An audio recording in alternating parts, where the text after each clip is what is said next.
Self-Bias Resistor by Fear Factory. The tuning is B, EADGB, and I suggest you use the 1162 gauge for this one. I mean, for Fear Factory songs on the manufacturer and obsolete albums, because strings are just tighter and it's much better for a host of reasons. Probably should make a video about that, but just know that you should buy a 7-string gauge for your guitar rather than a normal 6-string. So the first riff has got the infamous cut very fast 16th triplets, and they sound like this. Now it's easier than it looks, because let's take for example normal 16 notes but slower. It's what you have to do, you have to move the upstroke a little bit faster. You have to anticipate it, and you have to treat them as triplets, so that instead of you have, right? So it's practice on this.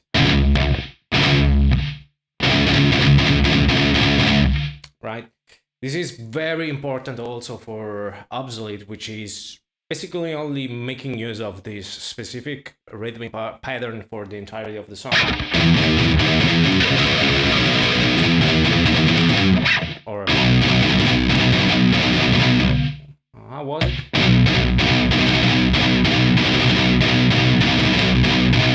You can practice with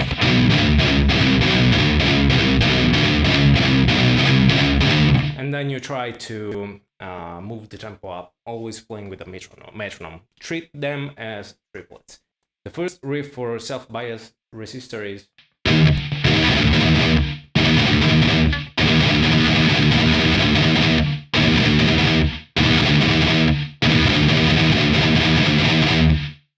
and then it continues with the intro, which goes.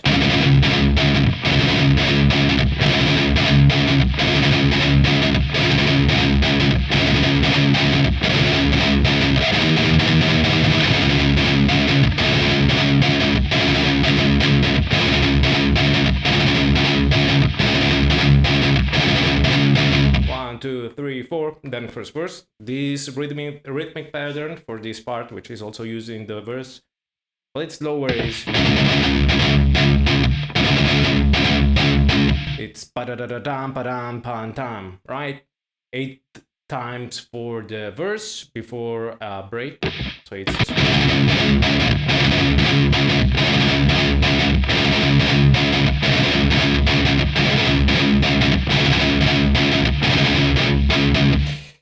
then it's 7 times of 2, 3, 4, 5, 6, 7. Then 7 repetitions again of 1.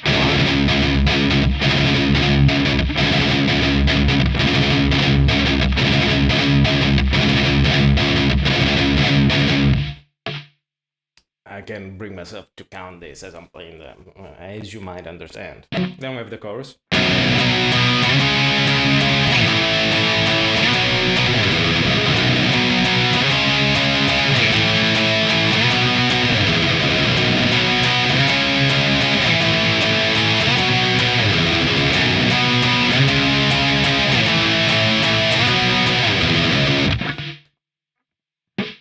And then we have the post-chorus again, 3 repetitions of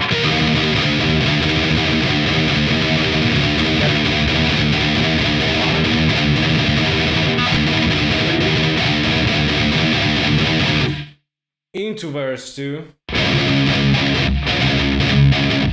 Verse 2, it's 8 repetitions of. And then we go back to chorus 2, which is the same as chorus 1. This time it is also repeated 4 times.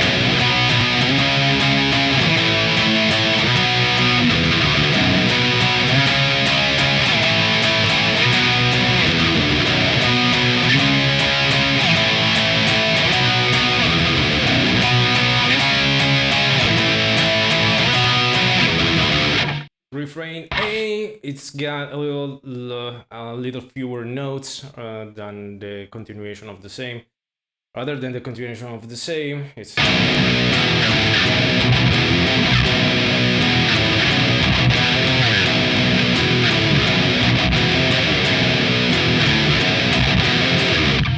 then we have two long-ass repetitions that have a variation only on the first measure, because the first one begins with all palm muted notes.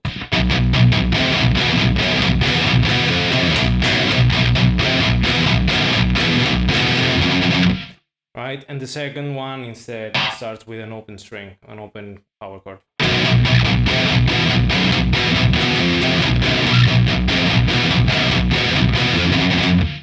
Right, a little bit higher, a little bit faster. It's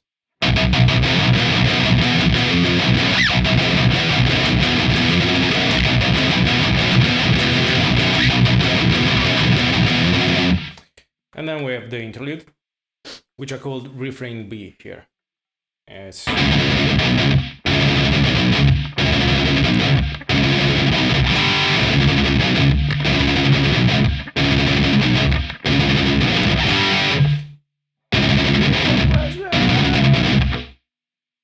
then these were two repetitions of the same, and then there's a third.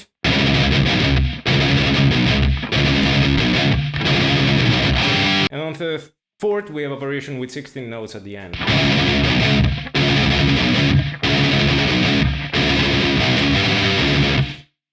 Then again, another time.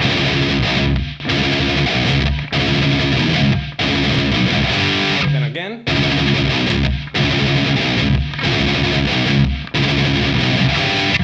So it's 1, 2, 3, 4, 5, 6. There are 6 musical sentences ending with this power chord, where the fourth has a variation with 16 notes at the end. Then we have Refrain B, alternative version. I'll play it faster first.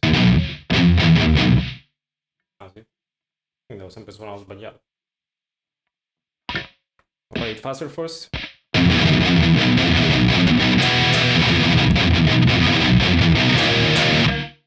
Lower it.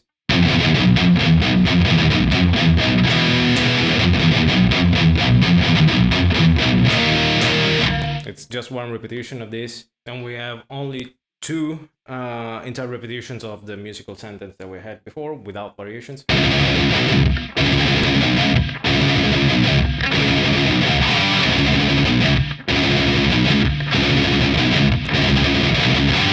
Then we have Refrain B alt again, but this time it's repeated twice.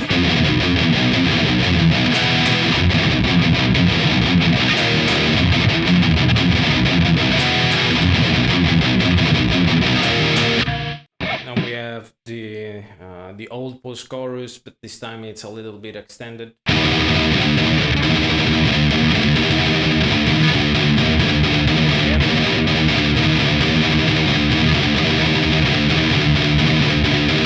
Again, this time the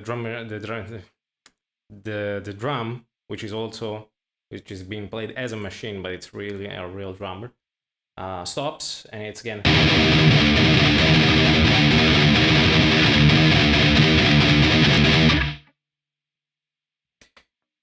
Third chorus.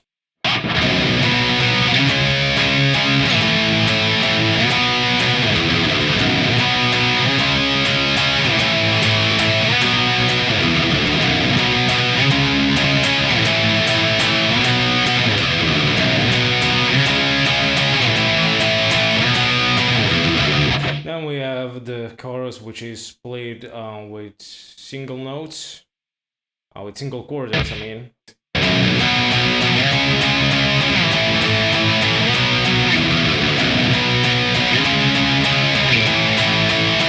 And here it's tricky, it's right, go.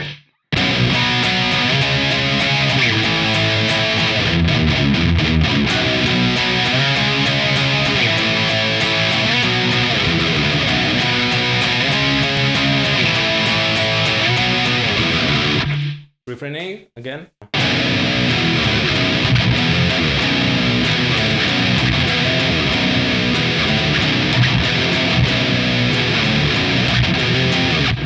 And then we have the ending, which is the same as the last part of this riff that came earlier. And the entire musical sentence that is comprised by actually 2 repetitions are repeated by 4, so you can count it 8 or you can count it 4, but one entire musical sentence that's gonna be repeated for 4 times is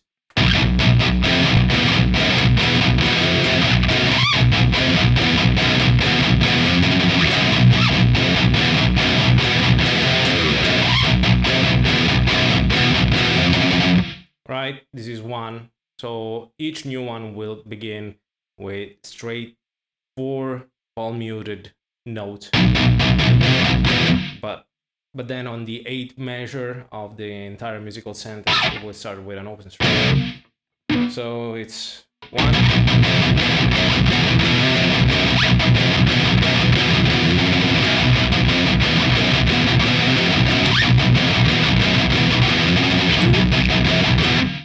And it continues and the song ends.